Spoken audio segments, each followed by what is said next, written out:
It's my great pleasure now to turn to Laurent Gaberell from the NGO Bern Declaration.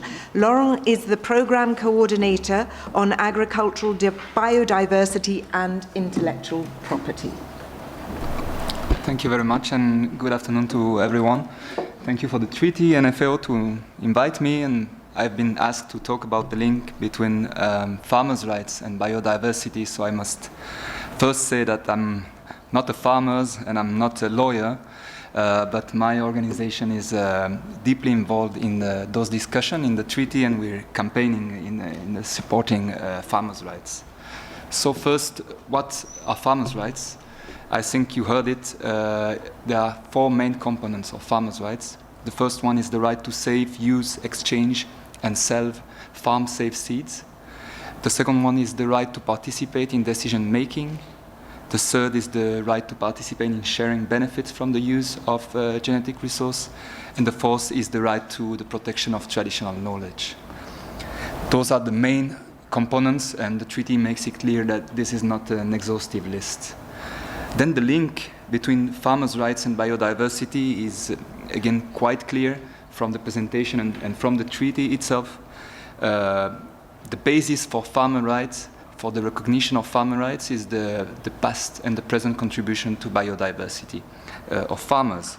So you have, for example, in the preamble of the treaty, this clearly stated, and I quote, it says, affirming the past, present and future contribution of farmers in all regions of the world, particularly those in the centers of origin and diversity, in conserving, improving and making available these resources, is the basis of farmers' rights. And it's also, you find a similar wording in Article 9 of the treaty on farmers' rights. So of course, you can say that we can now preserve the existing biodiversity in gene banks, but the problem is that then you lose the ongoing and constant adaptation and evolution in the farmers' fields. And this is only possible if farmers have the right to save, use, and exchange and sell farm-saved seeds. Or to put it another way, the right of farmers to seeds is the right of humanity to biodiversity. Now, what are the threats to the farmers' rights? Because we must say that although recognized, the farmers' rights are still not a reality, and there are a number of dangers. So I will not go in everything, but I have selected 5 more main threats to farmers' rights.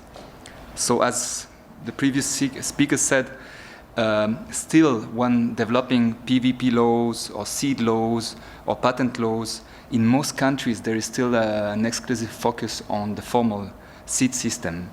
And the farmer and the peasant seed system is not well taken into account, nor acknowledged, nor supported by this law. Second, now many developing countries are adopting or are in the process of adopting PVP law based on UPOV 91. And this is due mainly to the pressure of the industry and of developed countries. And the UPOV 91 model was developed for the type of agriculture that we have in developed countries. But in developing countries, it's still the access to seeds is still mainly through the informal sector, through farmers themselves. Producing seeds, exchanging seeds, and selling seeds, those seeds in local markets. And what happened is that the UPOV 91 model put severe restriction on the rights of farmers to save, use, exchange, and sell farm-safe seed of protected varieties.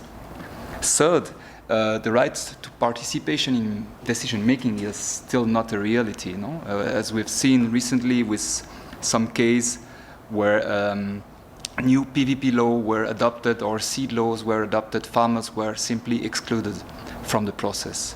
And even we have seen cases where constitutional courts have then stopped the enactment of those laws on this basis, on the basis of the lack of participation. So this needs to be improved. Fourth, the current system of benefit sharing under the treaty is not working well. There has been so far no mandatory benefit sharing by the users of the multilateral system. The member states are now working on this, but the outcome is still unclear. And fifth, there is new trends also and new threats. One is the patenting of native traits or native traits of the genetic resource accessed under the treaty, and also the dematerialization of genetic resource, meaning that sooner or later you will not anymore need to access the genetic resource itself, the seeds, but only the genetic information. And this information is increasingly being put in database freely accessible around the world.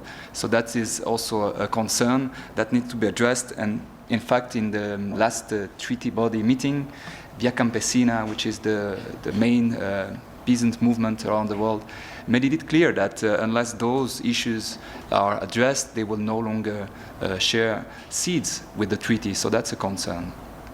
So now, to end up with a positive note, the way forward, again, I have 5 proposals or pathway to improve and strengthen the farmers' rights. The first, as was mentioned, just now, a working group is meeting here in the Human Rights Council. It's the working group on the rights of peasants and other people working in rural areas, and they are discussing a declaration. And in the declaration, there is a right to seeds that is proposed. And the right to seeds is mainly retaking the 4 elements of the right of farmers as in the treaty, and we believe that if recognized in a UN declaration, this will strengthen implementation of farmers' rights.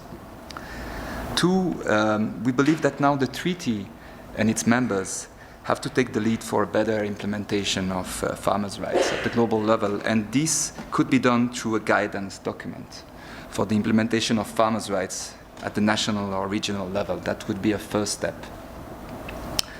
3, we need to look at sui generis plant variety protection model that protects in a balanced manner breeders' rights but also farmers' rights. This is what has not happening so far. So the new voluntary guide for national seed policy formulation by the Commission on Genetic Resource for Food and Agriculture is a helpful tool. We've also, with APREBES, Berne Declaration, and other NGOs, we've worked on such a sui generis system. There is a report that you can find here in the room. It's called Plant Variety Protection in Developing Countries, where we try to show that you can both protect plant variety and breeders' rights and at the same time protect farmers' rights. 4, there is an opportunity now, there is a process on interrelations between the treaty and UPOV and WIPO. And this is an opportunity to clarify the tension, the possible contradiction that exists between the treaty and UPOV and WIPO, but also to come with clear recommendation on the way forward and on next steps. Again, we are involved in this process. There is a symposium in October in Geneva, and we have issued a report which is called International Contradictions on Farmers' Rights that you can find here also at the entry of the room. 4, sorry, this is my last point now. There is now a review of the multilateral system going on under the treaty, and this is an opportunity to address a number of issues. And the main focus here is benefit sharing, how to improve, increase user-based payments. And there we see some promising opportunities. We support having only one subscription model, as opposed to the multiple option model that you have now. And we believe that this would increase benefit sharing to farmers. This review of the MLS is also an opportunity to address 2 other issues that I have mentioned before, the patenting of native traits.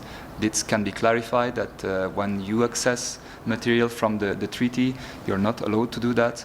and also the issue of dematerialization of genetic resource, making clear that when you access information, genetic sequences of the genetic resource, you need also to sign a material transfer agreement and share benefits of the use. So we'll stop there. Thank you. Laurent Gaberell, thank you very much for outlining so clearly some of your concerns and also recommendations on the way forward.